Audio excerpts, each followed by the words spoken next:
제가 감히 이 자리에 서서 제 신앙 간증을 한다는 게 참 부끄럽습니다.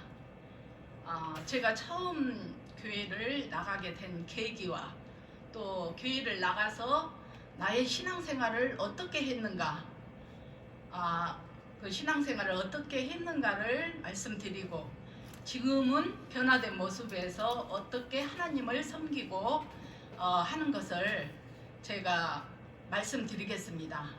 그리고 두 번째로는 제가 국제신학연구소에서 나의 감사의 글을 5편 올렸더니 그게 선정됐다고, 지금 그래서 여기 오늘 그것 때문에 제가 이 자리에 섰습니다. 사실은.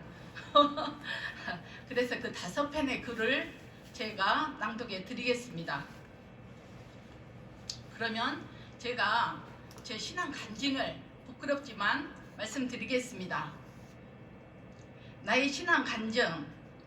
제가 교회를 처음 나간 건 1986년 대구교도소에서 근무를 할 때 교무 과장님으로부터 권유를 받고 대구 사람들의 삶의 모습은 어떨까 하고 궁금하기도 해서 대구에 있는 교회를 처음 나가게 되었습니다. 그때의 저의 신앙 상태는 겨우 일주일에 한 번 주일 예배에 참석하는 것이 고작이어서 교회만 왔다 갔다 하는 수준의 신앙생활이었습니다. 이런 신앙의 상태에서 교정직 간부가 되다 보면 잦은 정근으로 이사를 가야 되기 때문에 한 교회를 오래 다녀보지 못했습니다. 그런데 교도소는 기독교, 천주교, 불교, 재소자 종교 집회가 있어서 함께 참석을 하는데 목사님, 수녀님, 스님들 말씀을 다 듣게 됩니다. 두 종교는 별 반응이 없는데 유독 목사님이 오셔서 예배를 드리면 찬양도 하고 말씀도 듣는데 전 주님을 영접하기도 전인데도 눈물이 났었던 건 창세 전에 절 택해놓고 저의 마음을 어루만지심이 아닐까 생각해 봅니다. 이렇게 저희 신앙은 희미하게 이어오다가 1997년 안전히 주님 손을 놓고 교회를 멀리한 세월이 한 10여 년간 계속되었습니다. 이 무렵쯤 전 조기 퇴직을 하고 집에 있던 중이었습니다. 또 믿음을 저버리고 나니 어려운 일이 있을 때마다 간구할 대상이 없어서 제일 힘들고 마음이 괴로웠습니다. 그러나 주님은 저를 불쌍히 보시고 다시 주님 곁으로 불러주셔서 신앙생활을 하면서도 여전히 세상 일에 바쁘단 핑계로 말씀 듣는 데는 열심을 부리지 못했습니다. 믿음은 들음에서 난다고 했는데 말씀을 많이 안 들으니 믿음이 생길 리 없고 나름 성경이 도대체 뭘까 소설책 한 권을 읽으면 이야기할 정도로 내용을 알 수 있는데 하면서 성경을 소설 읽듯이 신구약을 2번 읽고 한 번은 필사를 해보고 이렇게 해봤지만 성경에 맥이 잡히질 않았습니다. 그래서 전 피조물인 인간이 하나님 말씀을 다 아는 건 교만이지 하고 하는 나름 생각을 했습니다. 그러다가 시골로 와서 소작으로 내놓았던 전답을 다 주라고 해서 농사를 짓게 되었습니다. 8년간 경작하지 않으면 파라도 양도 소득세가 60-70%가 나간다고 하기에 농사 경험도 없는 저희들이 무모하게 큰 농사를 짓게 되었습니다. 가만히 시골에 가서 농사가 짓는 것을 보니 나랑 농사는 하나에서부터 10까지 나무손을 빌려야 할 것 같고 생각 끝에 심은 작목이 콩이었습니다. 이건 우리 손으로 충분히 할 수 있을 것 같아서 심어서 콩으로만 팔면 너무 소득이 약하고 그래서 메주도 만들고 된장을 만들어 판매도 했습니다. 그런데 농사란 건 삼박자가 맞아야 잘 된다는 걸 깨달았습니다. 즉 하나님께서 이른 비와 늦은 비를 주셔야 되고 인간의 노력과 땅의 기운이 어우러져야 농사가 가능하다는 걸 깨달았습니다. 저희들은 처음서부터 많은 땅에 다 콩농사만 짓는데 어느 해 10월 콩을 비워놨는데 마르려고 하면 비가 오고 또 마르려고 하면 비가 와서 결국 그 해는 콩이 싹이 날 정도가 되어서 아예 탈곡도 포기해버리고 사람도 죽고 사는데 이쯤이야 하고 스스로 위로하면서 그 다음에 다시 콩을 심었습니다. 그런데 콩꽃이 피고 한참 결실기에 접어든 8월에 비가 오지 않으니 콩이 벨벨 타서 죽어가는 모습을 볼 때 자식이 죽어가는 것처럼 마음이 아팠습니다. 저의 논이 도로변이라 마침 상담소 소장께서 길을 가다가 보시고 전화해서 콩 그대로 놔두면 다 안 되니 물을 주라고 해서 그래 맞아 수문을 열고 물을 주자. 그리고 물이 닿지 않는 논은 양수기를 빌려다가 물을 대자. 이렇게 마음 먹고 우리 송 집사님은 조금 있으면 비가 오겠지 하고 하지 말라고 했지만 당신은 저 콩이 죽어가는 것이 눈에 안 보이요? 하면서 그 넓은 콩밭에다가 3, 4일 수문을 열고 물을 대주었고 물이 닿지 않는 논은 면에 가서 양수기를 빌려다가 콩밭에 물을 다 대었습니다. 이제 물은 충분히 주었으니 콩은 잘 되겠지 하고 안심했습니다. 그런데 물을 애써 대고 나니 하늘에서 비가 내리더니 한 일주일간 비가 내리게 되었습니다. 이제 물 걱정 없이 콩농사는 되겠구나 하고 시간을 보내고 있는데 콩밭에 콩이 노랗게 물들 때도 아닌데 이파리가 노랗게 물들어갔습니다. 참 이상하다. 왜 저럴까? 한참 시간이 흘러 콩밭에 들어가 콩을 뽑아보니 콩이 죽어간다는 걸 알았습니다. 순간 작년에는 콩 말릴 시간도 없이 비를 내리더니 올해는 비가 안 와서 콩을 이렇게 만들어버리네 하고 하나님을 원망했습니다. 연속 2년 동안 콩농사를 어찌어버리니 동네 사람들한테 부끄럽기도 하고 저 또한 마음이 아파서 어찌할 바를 몰랐습니다. 어디서부터 문제가 생겼을까? 정말 조용히 생각을 해봤습니다. 그런데 하나님을 믿는다고 교회를 다닌다고 믿는 척 했지만 그건 말로만 믿는 죽은 믿음이었던 걸 깨달았습니다. 그래, 진심으로 하나님을 의지하고 하나님을 믿었다면 그렇게 비가 많이 올 때 하나님께 기도해 봤어? 그렇게 감을 때 수문을 열고 양수기로 물을 품을 줄만 알았지 하나님께 비를 내려달라고 기도해 봤냐고, 하나님께 매달려 받느냐고 이렇게 자문하면서 내 머리, 내 생각, 내 힘으로 하려고 노력한 결과가 이렇게 비참한 결과를 가져왔습니다. 하나님을 믿는다고 수없이 말만 했지 믿음 따로, 삶 따로 이렇게 따로 노는 신앙 생활이었다는 것을 깨닫고 너무 마음이 아프고 괴로웠습니다. 그러다가 인터넷에서 조지 물러 목사님의 이런 기도문을 보았습니다. 기도의 무릎을 꿇으면 하늘문이 열립니다. 답답했던 삶에 환한 빛이 들어오기 시작합니다. 기도하면 신기하게도 불가능한 일들이 가능해집니다. 꼬였던 것들이 풀어지기 시작합니다. 기도의 시간에 온갖 해결책이 떠오릅니다.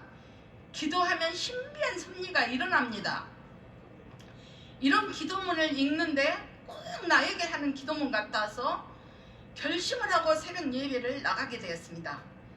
그때 전 새벽 예배를 보는데 날마다 쏟아지는 눈물 때문에 목사님을 쳐다보지 못했습니다.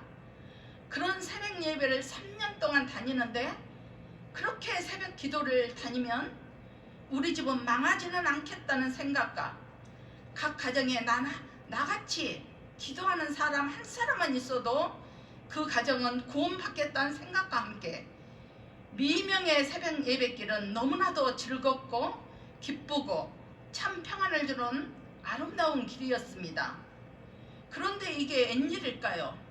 난 다른 교회를 생각지도 안 하고 있는데 느닷없는 일이 벌어지면서 날 뒤흔드는 느낌, 내가 머리를 망치에 맞아 멍해지는 느낌, 도저히 거기서 이겨내지 못할 무언가가 날 짓누르고 있다는 걸 느낌 속에서 전 다른 교회를 생각하고 있던 중 옛날에 강주서 같이 신앙생활을 했던 최 권사님과 통화를 하면서 신앙 얘기를 나누게 되었는데 우리 교회 목사님 설교 말씀이 얼마나 좋은지 몰라 하면서 한 분 와서 들어보라고 해서 그 말을 듣고 들어보는데 과연 최 권사님이 말한 바와 같이 우리 목사님 설교는 제가 듣기에 이해하기 쉬우면서도 깊이가 있고 말씀으로 시작해서 말씀으로 끝내면서 서론부터 결론까지 분명히 말씀을 하셔서 제 마음에 꼭 맞았습니다.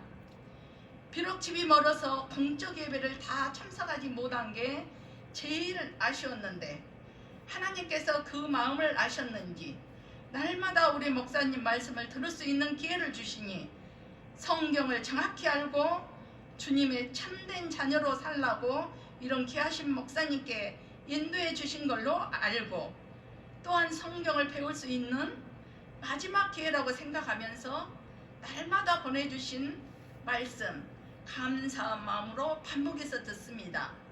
저는 신구약을 다 배우고 나면 내 모습은 어떻게 변할까, 또 주님은 저를 어떤 도구로 쓰실까를 기대하면서 진실로 감사 기쁜 마음으로 성경을 배우고 있습니다. 이상입니다.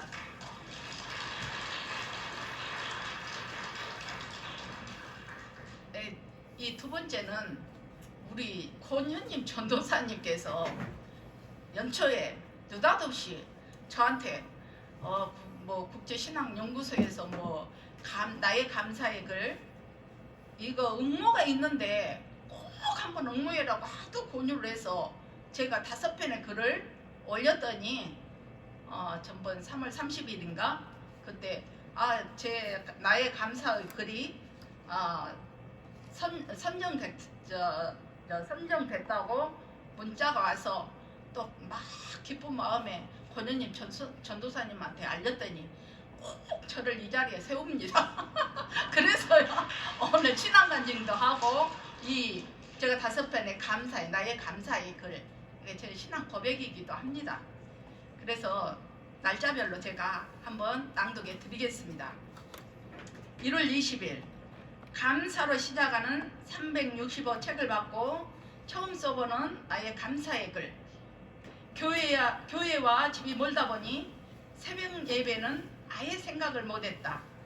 그런데 방법은 있는데 하면서 늘 고민하고 있던 중 사모님과 전도사님을 만나서 이야기할 기회가 생겨 전도사님께 새벽 예배 녹음을 부탁드렸더니 목사님께서 직접 녹음한 새벽 예배 말씀을 들을 수 있도록 기회를 주셨다. 날마다 선포되어지는 우리 목사님 설교 말씀은 갈급한 심령에 불이라도 붙인 듯 뜨거운 감동과 감격이 밀려오고 무엇보다도 코로나 위기를 맞이해서 두려움과 불안에 떨고 있는 나에게 두려움 대신 담대함을 주셨고 다시 나의 믿음을 굳건히 세울 수 있는 기회를 주셨다. 또한 궁금한 점이 있으면 목사님께 문자로 질문을 드려서 해결을 받고 하니 성경 말씀이 그야말로 꿀송이처럼 달았다. 주님은 우리의 필요를 아시고 채워주시는 하나님 아버지, 그저 감사하고 감사할 뿐입니다. 그 다음 1월 21일 직장을 그만두고 찾아온 어둠의 긴 터널. 이제는 하나님의 은혜로 모든 걸 회복시켜 주심에 감사를 드립니다. 학교를 졸업하고 공무원으로 일을 하던 난 마음속으로 늘 20년을 근무하면 연금을 받을 수 있으니 어떤 어려움이 있어도 20년을 넘기고 연금 받고 퇴직을 해야 한다고 늘 마음속으로 다짐을 했었다. 그런데 정작 퇴직하려고 마음 먹었을 때의 나의 연금 계획은 어디로 가고 남편 말 한마디에 일시금을 받게 되었다. 퇴직에서 그 자유스럽고 멋진 삶의 꿈은 어디로 사라지고 경제적 고통의 삶이 나를 기다리고 있었다. IMF로 인해서 나의 퇴직과 남편의 퇴직금이 재산관리 잘못으로 형체도 없이 사라져버리고 얼마 남지 않는 퇴직금, 그때부터 찾아온 삶의 무게는 정말 견디기 힘든 시련이고 고통의 연속이었다. 지금 생각해보면 나의 교만함을 꺾고 올바른 주님의 자녀로 성장시키기 위해서 하나님은 나를 이렇게 혹독하게 훈련시키시고 단련시켜 주님 앞에 바로 세우신 것 같다.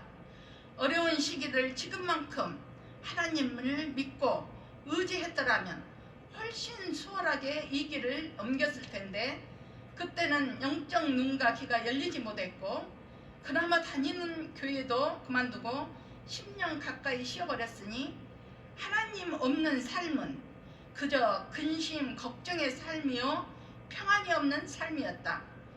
그래도 우리의 살아가는 모습을 보고 불쌍해서일까 다시 우리를 불러주셨고 사랑해 주셔서 지금은 흔들리지 않는 믿음을 세워주셨다. 날마다 선포되어지는 우리 목사님 설교 말씀에 오직 하나님 은혜, 하나님께 오직 감사, 오직 주님의 겸손을 배우고 그렇게 살려고 애써본다. 끝으로 영육간에 강건케 하여 주시고 모든 걸 회복시켜 주신 하나님께 무한한 감사와 영광을 돌릴 뿐입니다. 1월 22일 우린 어떤 얘기 앞에서 평정심 속에서 생활하기란 그리 쉽지 않다. 코로나 시대를 살면서 지뢰밭을 밟는 것처럼 활동하는데 조심스럽고 또한 일상생활이 불안하고 두렵기 그지없다. 이렇게 불안하고 두려운 마음을 유일하게 잡아줄 수 있었던 건 말씀밖에 없었다. 우리 목사님께서 2020년 마지막 주일 예배 에베소서 6장 10절에서부터 17절 말씀을 들으면서 나의 코로나를 대하는 태도가 완전히 달라졌다. 코로나를 대처하기 위해서는 철저한 생활수칙을 지키고 하나님의 전신갑주를 입고 진리의 허리띠를 띠고 의의 호신경을 붙이고 평안의 복음에 준비한 신발을 신고 이 모든 것 위에 믿음의 방패를 가지고 악한 자의 불화살을 소멸하고 구원의 투구와 성령의 검, 곧 하나님의 말씀을 가지라. 이 말씀을 듣는데 불안한 마음과 두려운 마음이 사라지면서 마음의 평정심이 돌아오고 코로나도 의연하게 대처할 힘이 생긴 것 같다. 오직 말씀밖에 없구나 생각하고 이 말씀을 벽에다 서서 붙여놓고 늘 낭송하면서 또 이사야 41장 10절 두려워 말라 내가 내 곁에 있음이라 놀라지 말라 나는 내 하나님이 됨이라 내가 너를 굳세게 하리라 참으로 너를 도와주리라 참으로 너의 의로운 오른손으로 너를 붙들리라. 이런 하나님께서 주신 말씀으로 넉넉히 내 마음을 지키면서 코로나 시대를 감사함으로 살아가고 있습니다. 1월 23일 토요일이면 언제나 아들 식구와 딸이 와서 저녁을 먹고 간다. 음식 준비하고 이런 건 좀 힘들지만 그래도 늘 즐거운 마음으로 한다. 손자를 만나서 커가는 모습, 재롱 부리는 모습, 이쁜 강아지들을 보면 그저 즐겁고 기뻐서 그 힘듦은 다 어디로 사라져버린다. 항상 오면 애들 악자지껄한 소리에 사람이 사는 것처럼 활기가 넘친다. 사랑하는 아들, 딸을 주심도 감사하고 좋은 며느리 들어와 이쁜 손자 셋을 주심도 감사하다. 주말이면 언제나 찾아와 우리를 살피고 가는 가족이 있기에 얼마나 감사한지 이제 그 자녀들이 주님 자녀 되기를 간절히 기대해 봅니다. 2월 1일 이 길을 넘어 감사로 오늘의 주제이다. 나의 삶 속에는 이기가 없었을까? 각자의 삶 속에는 인생의 고비고비가 있다. 이 길을 나 혼자 이겨내려면 감당하기도 힘들지만 이겨내지도 못하고 쓰러지기 쉽다. 그러나 우리에게는 전지전능하신 하나님을 나의 구주로 믿고 살기에 모든 걸 하나님께 맡기고 우리는 주님이 이끄시는 대로 따라가기만 하면 된다. 주님께서 이끄실 때 그 길은 평탄한 길이 아닌 산을 넘고 강을 건너야 할 때도 있다. 우리는 이걸 알고 묵묵히 주님 손잡고 인내하면서 따라가면 생명의 면류관이 주어지리라 생각해 본다. 이루어진 모든 크나큰 업적의 내면을 들여다보면 누군가의 가슴 속에서 주님께서 손을 두고 이끌어 가셨기 때문에 이 길 속에서도 쓰러지지 않고 큰 업적을 세웠으리라 생각해 본다. 내 삶을 들여다봐도 여자인 내가 몇천 평의 땅을 주도적으로 이끌어갈 수 있었던 것도 다 주님께서 고비고비마다 지혜 주시고 능력 주셨기 때문에 늘 감사함으로 농사를 지은 것 같다. 그래서 늘 나의 힘이 되신 여호와여, 내가 주를 사랑하나이다. 이게 내 신앙 고백이다. 그저 모든 게 감사하고 감사할 뿐이다. 그리고 우리 목사님 신구야 강해의 말씀을 다 듣고 나면 나는 주님 앞에 어떤 모습으로 어떤 주님의 도구로 쓰임받을까? 오늘도 이 글을 쓸 수 있도록 시력 주시고 머리 주시고 쓸 수 있는 손을 주시니 이 또한 얼마나 감사한지 이 감사를 하나님께 드립니다. 감사합니다.